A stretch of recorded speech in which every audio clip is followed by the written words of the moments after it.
In this video, I'm going to take you through how to use the Thenty layer switch to show or hide components based on the user's state. I'm Anik from Insert Frame.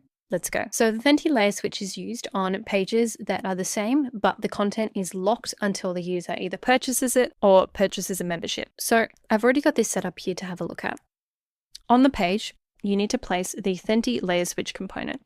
This is called Content Lock under the User Action section of the plugin. Once that's in my project, it'll look like this when I first drag it in.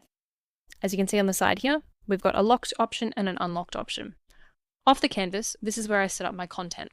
So as you can see here, I've got a video that's able to be played, and I've also got a locked option, which has got two buttons that says locked, and this is a link to where the user can purchase the product. So all I need to do is go to the Thenty layer switch component, go to locked, and make that the locked option, and unlocked is the video. It'll show the locked version by default. What I also need to do is make sure I add in the product ID of which product needs to be purchased in order to unlock this. So to get that, I'm just going to go to my settings, go to my plans and products, and I've already got my video plan here set up. Once I've got that here, I'll go to copy product ID, and I can place that in here. You also can add multiple of these.